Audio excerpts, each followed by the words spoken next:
The divorce papers felt heavier than they should have, as if the weight of 12 years could be measured in ounces of legal documentation. I stood in what used to be our living room, now just mine, and traced my finger along Claire's signature.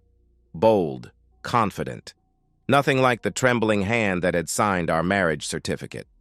3 months earlier, I wouldn't have imagined this moment.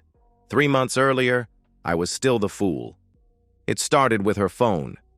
Claire had always been careless with passwords, using our anniversary date for everything.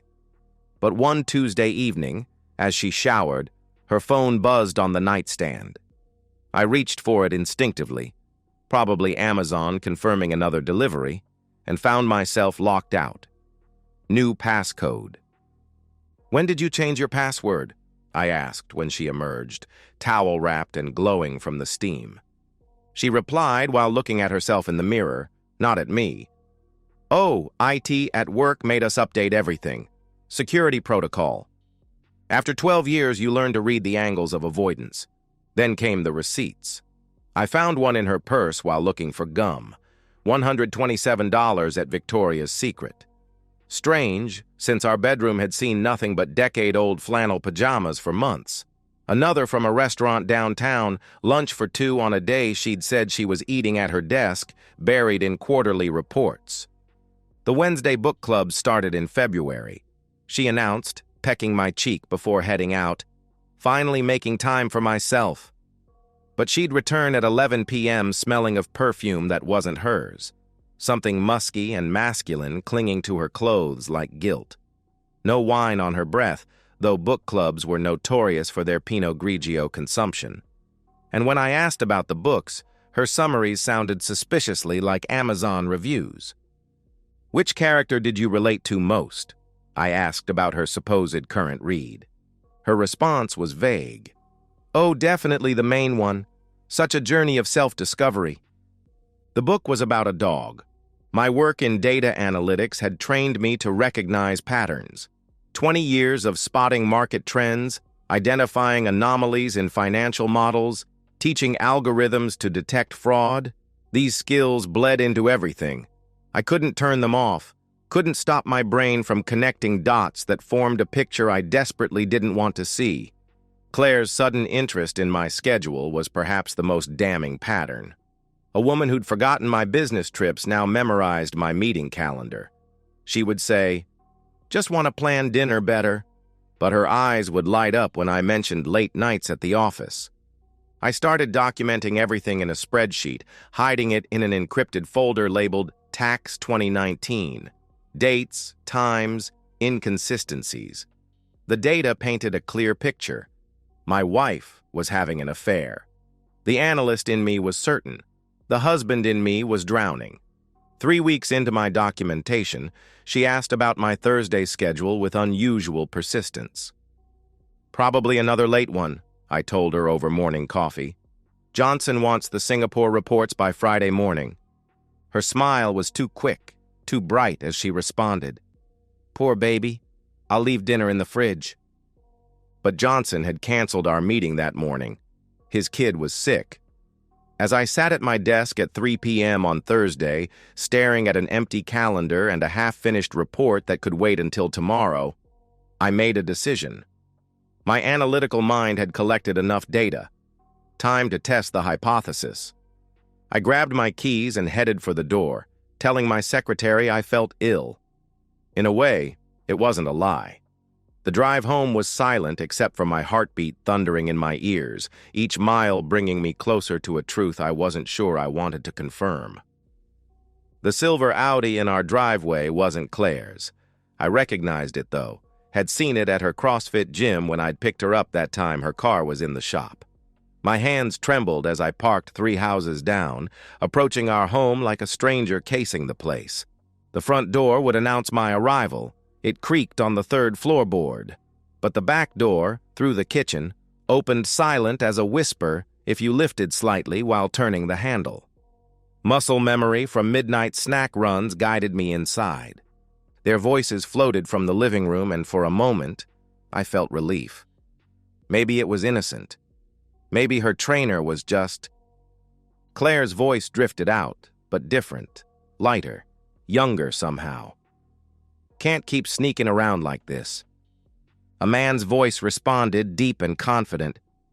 2 more weeks, babe. After we get the photos, you'll be free. My legs nearly gave out. I pressed against the hallway wall, iPhone already recording. You sure the Rohypnol won't show up in tests? Claire asked. If Ethan suspects... The man cut her off. He won't suspect shit. Man's too trusting for his own good. Besides, Amber's a professional. She knows how to make it look real. My blood turned to ice water. This wasn't an affair. This was something infinitely worse. Walk me through it again, Claire said. I heard wine glasses clinking. The man continued. Simple.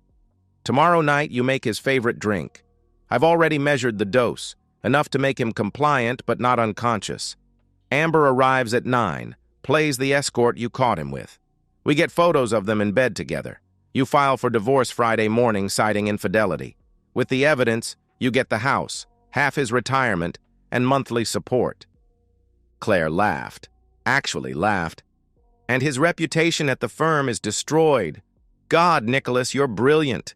12 years of playing the perfect wife finally pays off. Nicholas. The name burned into my brain. Nicholas David, her 28-year-old trainer with the MBA and the motivational quotes. I'd shaken his hand at the gym's Christmas party. Nicholas continued. The prenup becomes void with infidelity. Your lawyer confirmed it. Claire replied, 3 times. Ethan was so proud of protecting his premarital assets. Never imagined I'd find the loophole. They kept talking, each word another nail in the coffin of my marriage. They discussed the drug, how Nicholas had connections from his previous job at a nightclub, how they'd tested the dosage on Claire's cousin's ex-boyfriend months ago, just to be sure, how Amber would arrive in escort attire, how they'd position my unconscious body, how Claire would play the devastated wife who'd come home early from book club. My phone captured every word while my mind raced through possibilities. I could burst in, confront them, call the police, but no, they'd deny everything. It would be my word against theirs, and they'd just wait to try again. The strategic part of my brain, the part that had navigated hostile takeovers and corporate warfare, took control. I needed to think 3 moves ahead. They'd given me their playbook. Now, I needed to write my own. I retreated as silently as I'd entered, making it to my car before the shaking really started. My hands fumbled with my phone, scrolling to James's number. James Thornton, law school roommate, divorce attorney, and the only person I trusted to help me navigate this nightmare. Hey, buddy, what's... James started. I interrupted. I need your help tonight. Bring a camera. The good one. With the timestamp. Ethan, what's going on? He asked. I'll explain everything. Just... Can you clear your evening? I said. James responded. For you? Always. But you're scaring me. I stared at my house. Our dream home, now a stage for betrayal. I'm about to turn the tables on someone who thinks I'm too trusting for my own good. 4 hours. That's all I had to prepare for the complete destruction of my marriage and the salvation of my future. I drove to TechSpy, a surveillance shop downtown that catered to paranoid spouses and corporate security. The clerk, a bored-looking kid with gauged ears, didn't blink when I bought 3 micro cameras, each no bigger than a button. Nanny troubles? He asked while ringing me up. I replied simply, something like that. Next stop, the pharmacy. I purchased extra-strength sleep aids, the same brand Claire occasionally used, and liquid melatonin. Nothing illegal, nothing that would seriously harm anyone, just enough to return the favor. James met me at a Starbucks near my house, his expression cycling through disbelief, rage, and calculation as I played him the recording. Jesus Christ, Ethan, this is attempted assault. Conspiracy to commit fraud. We need to call the police, he said. I shook my head. With what proof? A recording that might not be admissible? They'll deny everything, lawyer up, and try again when I'm not expecting it. I pulled out my laptop, showing him the plan I'd sketched out. I need them to hang themselves with their own rope. James studied my notes, his lawyer brain engaging. The cameras are legal. It's your house. The recording too, since you were present. But switching the drinks, I finished his thought, is exactly what they plan to do to me. Except I'm using her own sleep medication. Nothing illegal, nothing harmful. Just enough to make them vulnerable to their own scheme. And you want me to? James began. I explained, document everything. Stay hidden, but ready. If something goes wrong, if they actually hurt someone, you intervene and call 911. But if it goes as planned... James nodded slowly. They wake up to find their plan backfired spectacularly. I returned home at 6:47, 13 minutes before my usual time. Claire was in the kitchen, humming while she cooked. Rosemary chicken, my favorite. The domesticity of it made my stomach turn. "Hey, baby," she called out, not turning from the stove. "Good day?" I replied casually. The usual. I kissed her cheek, tasting betrayal in her familiar perfume. Smells amazing.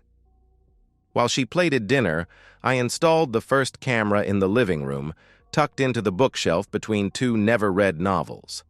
The second went in our bedroom, positioned on my dresser behind a cologne bottle. The third I kept in my pocket, insurance. Claire announced cheerfully, "I'm making you a special drink. You look tired." I accepted it graciously. "Thanks, love." The endearment tasted like ash. "Actually, let me grab some ice." In the kitchen, I set my drink on the counter while opening the freezer. My phone rang. James, right on schedule. I called out to Claire, "Babe, can you check if I left the garage door open? James is saying someone's been breaking into cars in his neighborhood." The moment she stepped outside, I worked fast. Her wine glass sat on the counter. I added the liquid melatonin, stirring quickly. My whiskey went down the drain, replaced with apple juice and food coloring from the back of the pantry. 20 seconds, maybe less. She returned with a slight frown. "It's closed." I replied casually, "Better safe than sorry." I took a sip of my fake whiskey, letting her see me swallow. "This is perfect, by the way. You always know just how I like it." We ate dinner in a parody of normalcy. She asked about my day. I fabricated meetings and deadlines. I asked about her book club. She invented plot points from a novel she'd never read. Two liars at a table, each thinking they were the only one. At 8:15, Nicholas arrived with practiced casualness. "Hey, sorry to interrupt dinner. Claire mentioned you might be interested in personal training packages?" Claire jumped in with impressive acting. "Oh, right.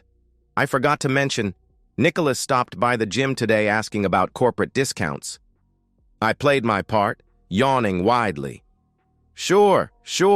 Come in, though I'm pretty beat tonight." Nicholas settled on our couch with suspicious comfort, launching into a presentation about fitness goals and nutrition plans. I nodded along, letting my eyelids droop, taking another visible sip of my decoy drink. I stood, swaying slightly. "You know what? I'm sorry, Nicholas. I'm just exhausted. Claire, can you handle this? I need to lie down." Claire responded sweetly, "Of course, baby. Get some rest." I stumbled to the bedroom, where James was already positioned in the walk-in closet, camera ready. Through the cracked door, I watched Claire and Nicholas toast with champagne from our anniversary bottle, the one we'd been saving for a special occasion. Nicholas raised his glass. "To new beginnings." Claire corrected him. "To perfect endings." They drained their glasses. The melatonin in her wine would take about 30 minutes.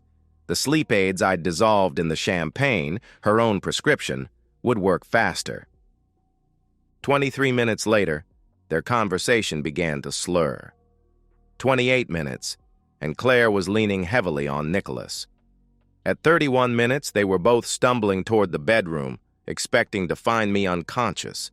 Instead, they found their own trap.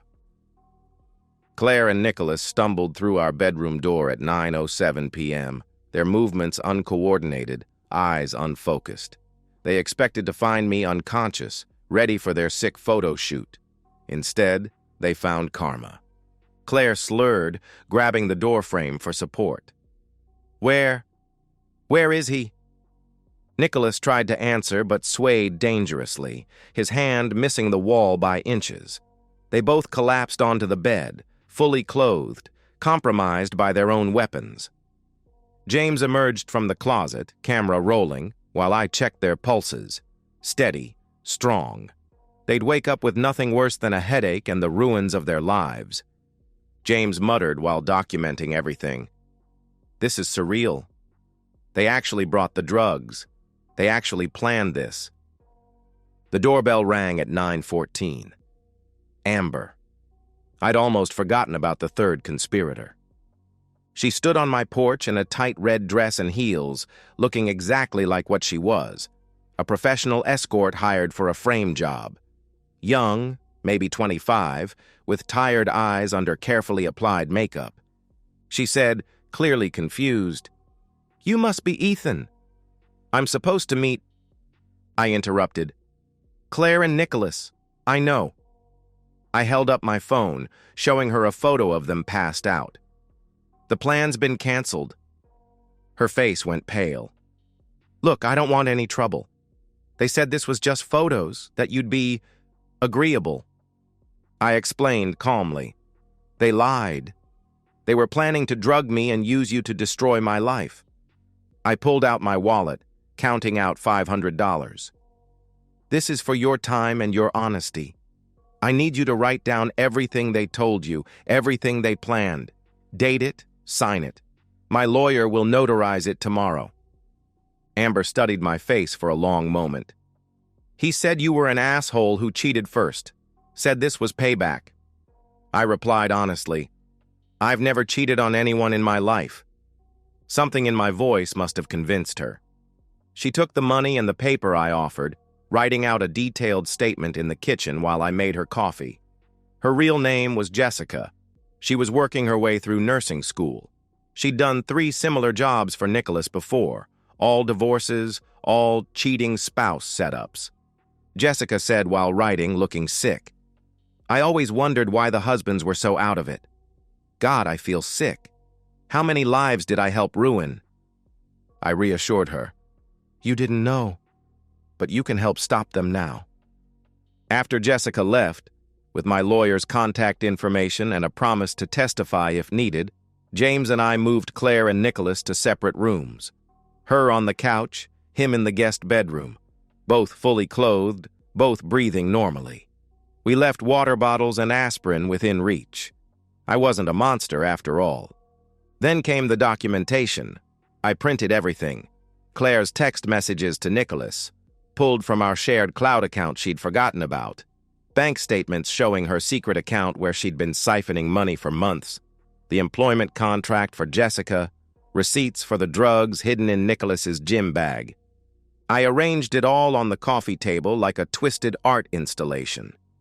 The divorce papers, already prepared by James, sat in the center, a sticky note on top with my lawyer's number. For Nicholas, I prepared a similar package delivered to his apartment by courier at 6 a.m., but his included something extra, screenshots of his conversations with 3 other married women from the gym, all discussing similar opportunities. His employer and the gym owner would receive copies by noon. The hardest part was the note. How do you summarize 12 years of betrayal? How do you explain the death of love in a few sentences? In the end, I kept it simple.